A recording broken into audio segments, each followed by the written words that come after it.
Turks and Caicos. Let's keep pushing, man. Turks and Caicos is a special place. We got so much talent.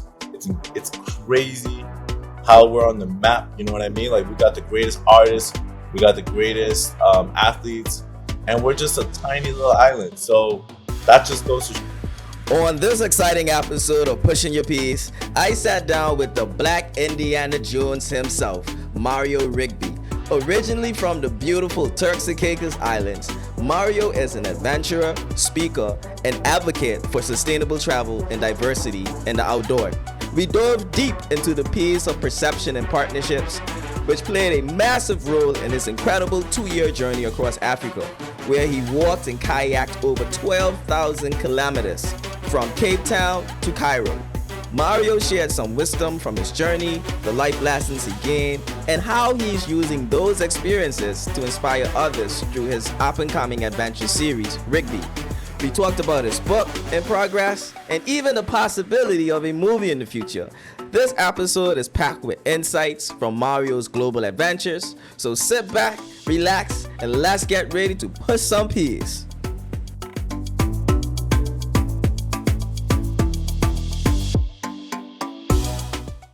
Mario, thank you so much for being a guest on Pushing Your Piece podcast.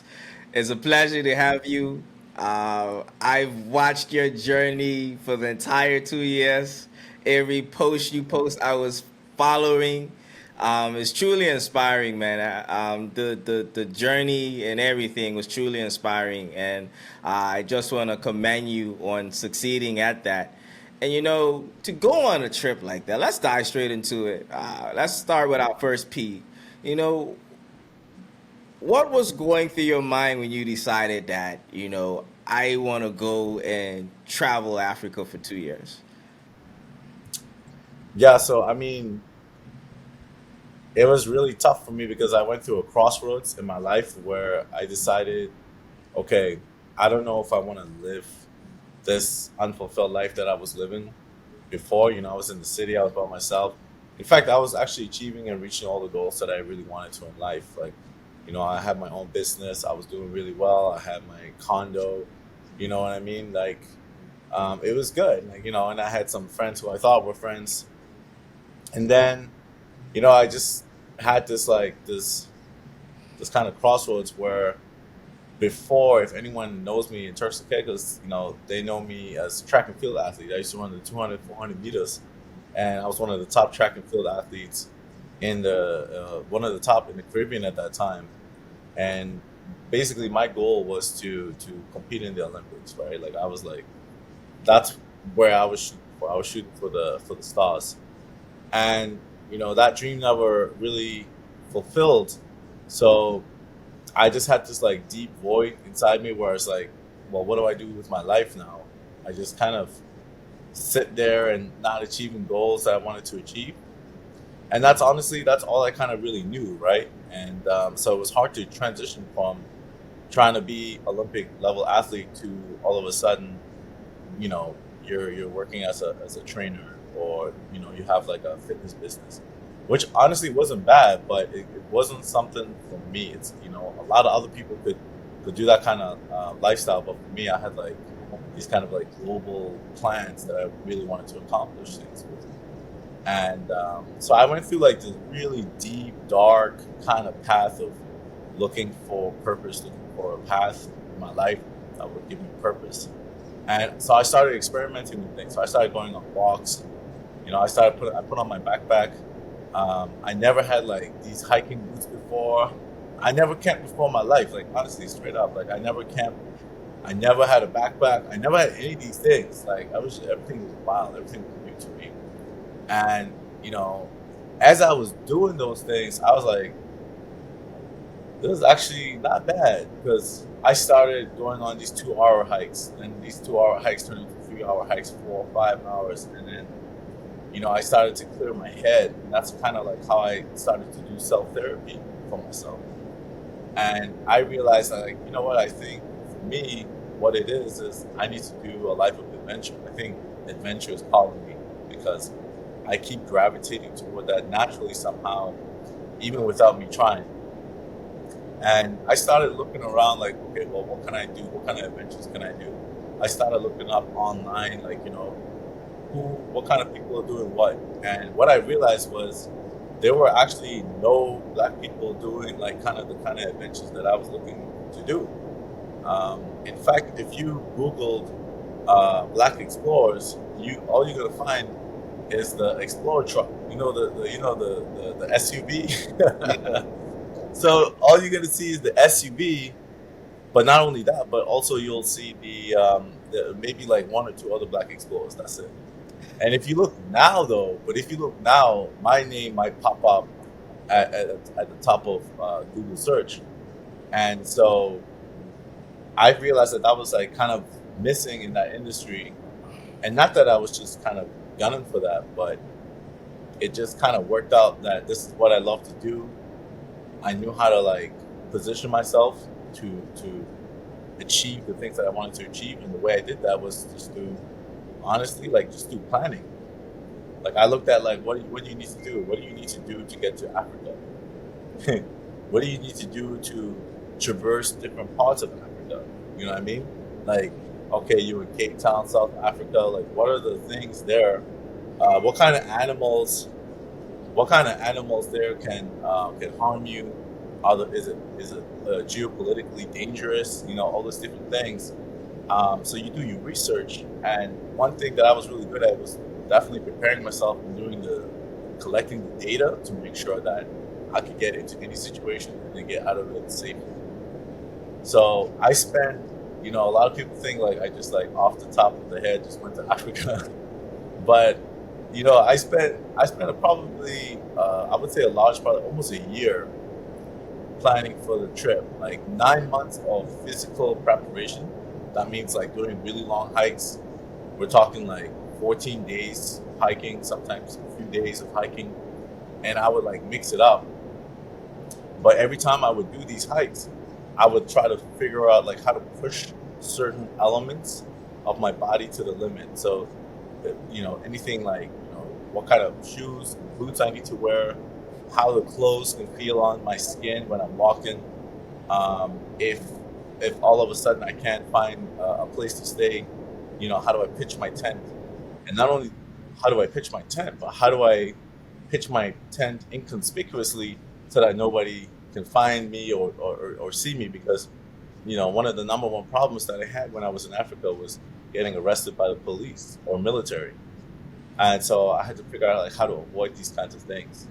So, I mean, that's just the gist of it. I mean, if I'm rambling on, just steer me back in line. You know, I wanna so let's talk about your arrival to Africa because we're from the Caribbean. The cultures are similar, but Mm. what was a cultural shock for you when you got there? Your initial beginning point of your trip. What was like a cultural shock immediately for you? Immediately, like I've never been to a continent that's like run by black people. Like imagine that. Like just just imagine being in a continent that's just run by black people. And where originally we from too, So I think one of the first things I recognized was like seeing all these officials, kind of like in Turks, but like even more so, where black people are actually leading a lot of the industries. We're talking like Mercedes-Benz factories, like top things like that, and it's like black people who own and run these businesses, and also like I think the culture was just so different. People speaking like your native tongue language, like they got clicks in your, they'd be like, my name is Bala, it's like what? So you're like, damn, this is like kind of the places that we originated from, and so you start to see like similarities to their culture, and you try to connect it to yours. So I feel like the first thing that I noticed was really the celebratory lifestyle that they got. Like they just love having a good time, and we love having a good time too, but they do it in a kind of different way, right? Like I feel like over there, it's like they just like leave everything on like basically they leave everything at the door and they just like go full out. They leave their ego behind and they just love you. They just love you from the get go, from the beginning. If you're like foreign person and you come to Africa, they can welcome you so well. And I think that was like one of the most that was like the most recognizable thing that I could remember being in Africa. It was just like the hospitality and how inviting these people were, but also how celebratory they were and how they like took you in. Even with the last food, they would have no food, and and they would just give you like the last piece of like meat that they got in the freezer or something like that. And I'm not even lying. Like they literally, I saw a family like pull out the last bit of food that they had, so I had to like hook it up and give them something back. But they never asked for that. But that's the kind of level of black love I don't think I've ever seen at that scale. And how did that change your perception of self? Experiencing that. Of self. Yeah, of yourself. Like how did that change your perception of self?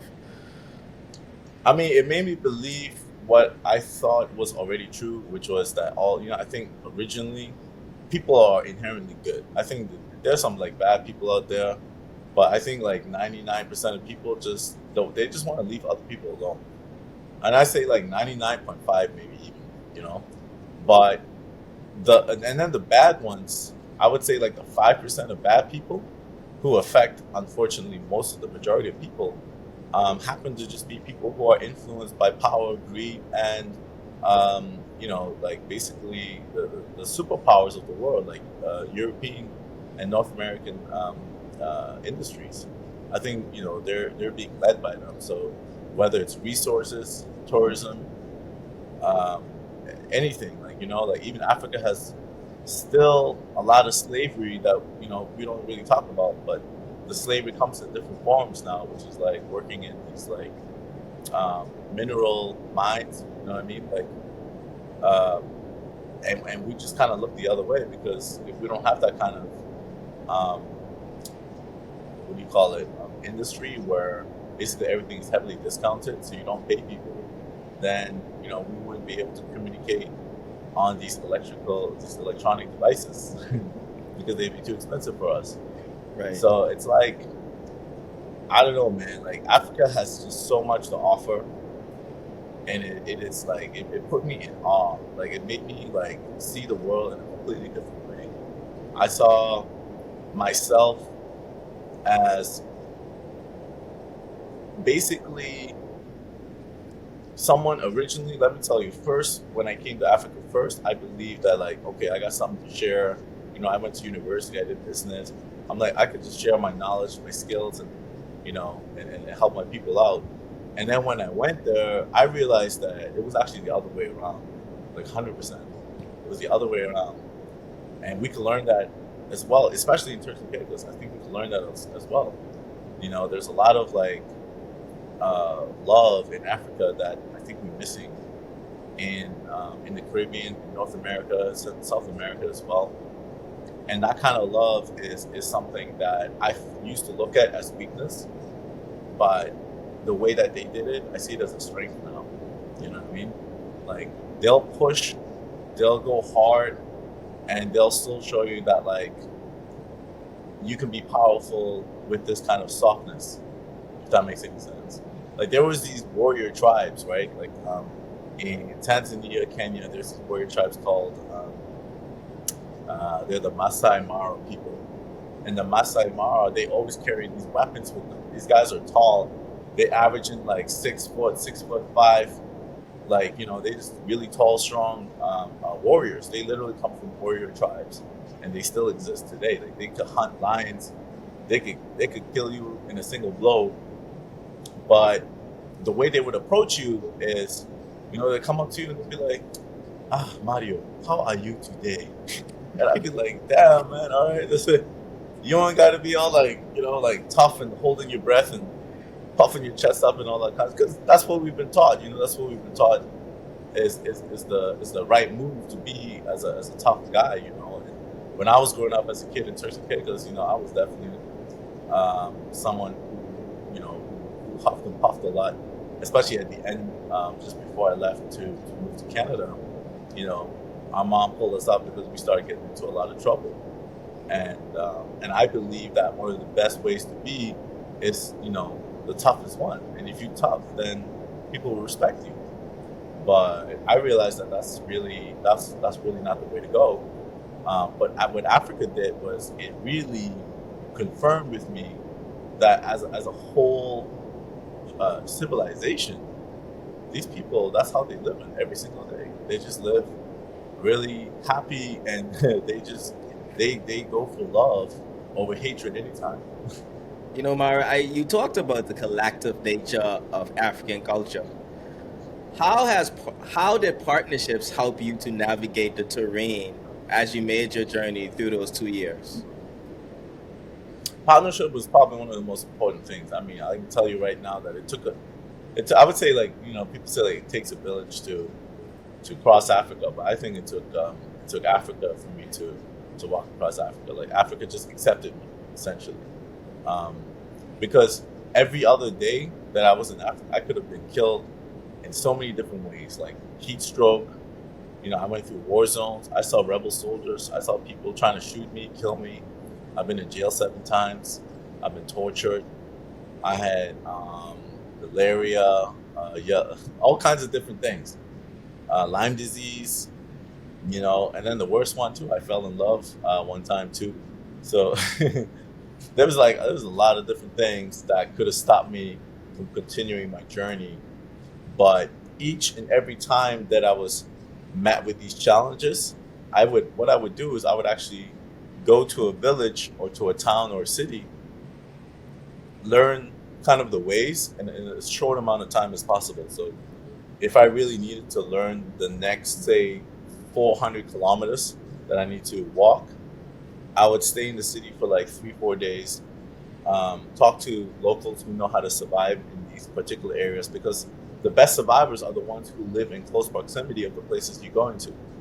So I would hang out with these guys, and because I'm doing something so crazy, people typically would volunteer to help me out left, right, and center, right? So I always say that if you're doing crazy things, you're gonna meet crazy people, and you're gonna get support from these people. So the way I partner with them is they would like come up to me and be like, "Hey, listen, this is how you survive if, say, an elephant approached you.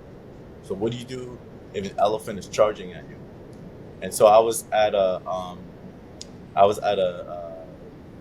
reserve, like one of those kind of like animal reserve, wildlife reserves, and there were elephants that like massive, massive Mozambican bull elephants. Like, these things are 3 times taller than you, and they just so wide and so big that I think most people would tremble, pee in their pants, or run away. And this guy was telling me never to do any of those things, because what we have as an advantage to animals in the wild is we have psychology. We can trick them psychologically speaking, right? So an animal doesn't have a hospital or nurses or anything like that, so they can't get fixed. So they will not take chances on something that they're not familiar with. And if something looks like it's acting kind of crazy, or if it's like it's not trying to move away, or it doesn't look like prey, they won't engage in it, right? So you could say the same thing with like a lion. You could say the same thing with an elephant. And I've been charged by a huge bull elephant before in Mozambique, right? Right out of the bush. It came right out of the bush. Massive, big thing. It feels like, even though it just like was breathing through its nose, it sounds like someone got like a huge, like a stereo system the size of a house right next to your ear. Like, that's how big and so tremendous it is. Like, it breathing moves all your clothes. You get what I'm saying? And the only thing you could do really is just stand there still, look at the thing, and just be like, "Hey boy, like, calm down, calm down." And you just like, basically, you have to be calmer than the elephant. And that's crazy. But I realized that the more I was in the bush, the more I was surviving, the more I really learned how to like not be afraid of anything or anyone or any animal, and not out of toughness, but out of understanding. There's no need or no reason to be afraid. If you just have to understand psychologically where you stand, or where you can stand, if you wanted to, because you can change the position of being prey or predator at any time, and that all starts up here.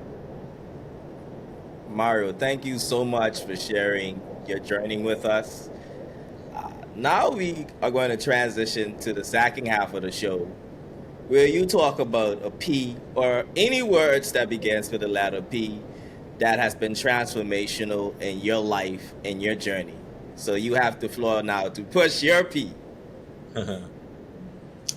You know, I mean, this word, I feel like a lot of people are gonna laugh at it, but for me, I can say positivity. And yeah, this is gonna sound like a cliche type thing, but I say positivity because I keep my mind positive. If I didn't imagine like one day in Africa where you're getting shot at or you're running away from someplace, or I even had an entire village one time right after me, like straight up, like pitchforks, knives, shotguns. I had an entire village, like they got like, I saw even old women carrying like big. I was like, what is going on? This was in Tanzania, yeah.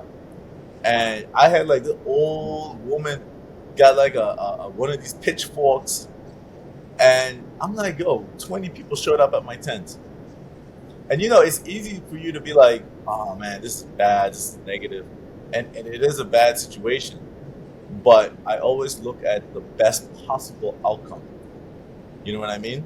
So when I say positivity, I'm not trying to delude at the fact that you should not be aware of dangers that are around you. Out of all the people on the planet of Earth, I'm definitely very, very well aware of that because I had to face danger every single day. So I would say that I would have some sort of authority in understanding what that word really, the weight of that word is, positivity. So the way I would do it psychologically in my head is, okay, cool. There's a big group of people. There's 20 people. They look angry. They look confused. They're probably afraid. So what's the best thing I can do? Because why would people defend themselves? If someone has a gun to your head, they either want something from you or they're afraid of you, right? And so you assess the situation quickly. And for me, they looked like they were afraid of me. So I had to like calm down, just like jokes here and there. And I tried to learn the language a bit.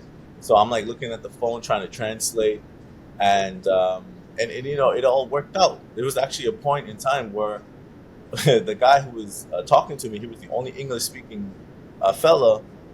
We actually started laughing, and I could see them like starting to put down the pitchforks, the machetes. The one dude with the shotgun, he put it down, and they started they started to like feel more trust. And at this point, I'm like now halfway through Africa, so I'm like rock solid at this point, meaning that like I'm not afraid of really anything at this point. The only thing I was really afraid of was like not staying on the path, meaning, you know, I could have easily just lived in Africa. I could have just moved to a village and married a woman there, and I call it that. Call it a life. But I had to continue going, so that was my biggest fear. Um, so positivity is what always kind of somehow leads me out of a bad situation. You know what I mean? I assess a bad situation. I can see all the worst possible outcomes. I see it. I see all the worst possible outcomes. It's in my head. Like there's like 100 million different things that could go wrong. But my mind is there, right? It sees it.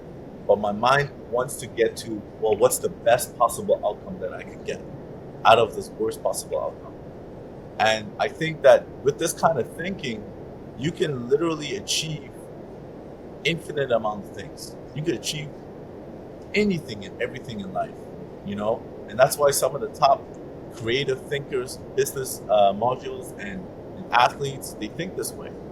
You know, you look at like people like entrepreneurs and things like that who build industries that change humanity.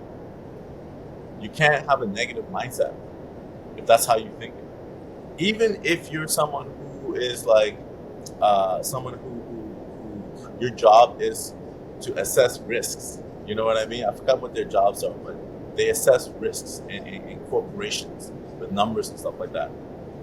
Okay, it's like, oh, these numbers are bad, but the positive outcome of that is, well, okay, these numbers are bad, but how do we get it to become good? And let's focus on the growth of that. And I think a lot of people, they like to stick with the negative because I think that the negative is what fuels most people the most. I think that's what drives people. That's why like we are gravitated towards drama TV shows and all these like heartbreak and love interest movies. We're drawn to feeling a certain, like, you know what I mean? And that's why the news gets to us. We watch the news because it's like, oh, you're always fearful. They try to bring so much negativity that by the time you finish watching the news network, you're just like, man, the world is a bad place. Like, how am I ever gonna like? I'm not gonna leave this comfort. I'm gonna like continue to protect myself. But that's not true at all. I'm a living proof of someone who went out into the world and I saw the world. And I'm still seeing the world. Like I got like trips up in. I'm going to North Africa in a week from now, where the only way that we could travel around in this particular region is with military escort because they've gone through like civil unrest, wars, and things like that. And in my head, I'm not ever thinking like, oh, what's the worst possible outcome? I'm not fixated on that. I'm fixated on the positive story, which is there are indigenous people who live in those areas that we have never even heard of before. And they have an interesting story, and I think the world needs to see that.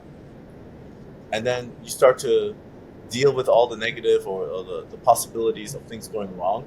You deal with that. You knock it off the list. It's like, all right, cool. How can we get there safely? Military escort. Boom, knock that off the list. Okay, cool. How do we make sure we don't run out of water and food? Well, we make sure we have enough provisions for us to last for 3 weeks. Boom, knocked out the door. You know what I mean?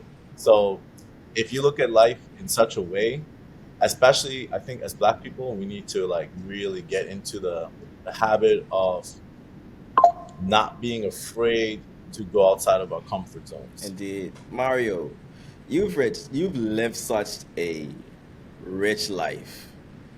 Is there a possibility for a movie or a documentary or something along those lines? Because you have so much to, like, just listening to you talk for that brief moment, because I know you have so much more to tell me, but we don't have enough time, right? But Mhm. just listening to everything you've shared, I'm like, Yeah. man, this sounds like a movie I would watch.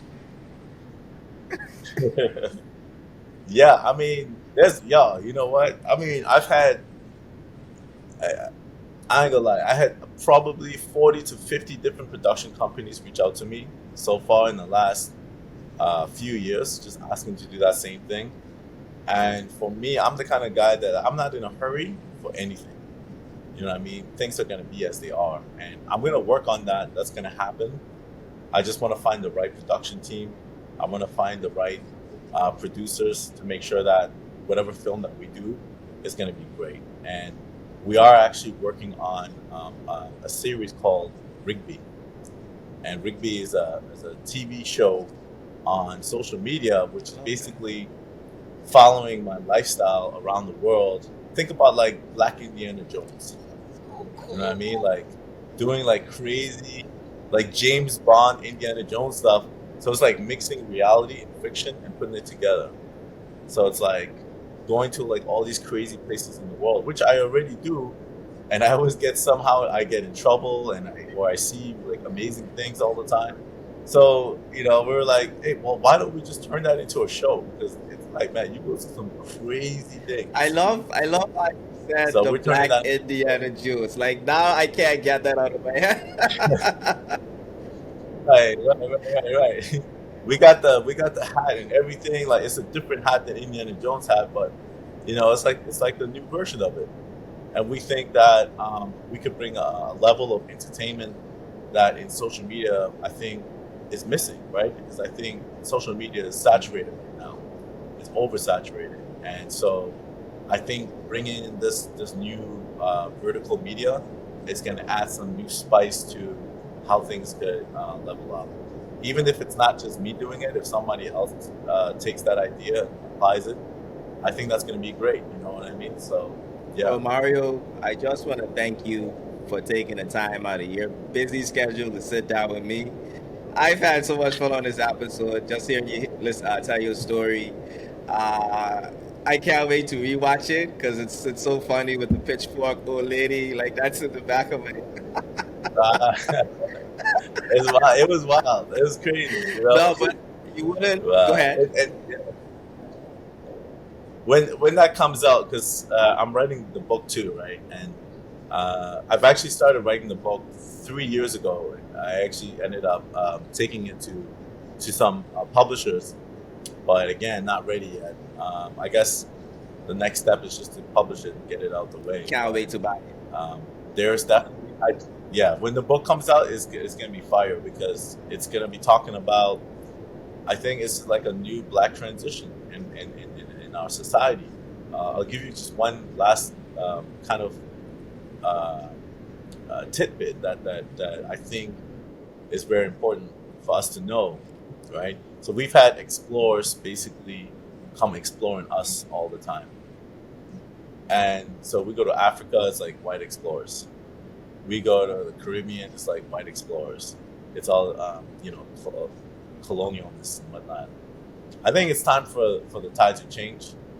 And I think when you have a group of people, black people, the black diaspora, exploring and investigating and learning about our own culture, the truth will come out.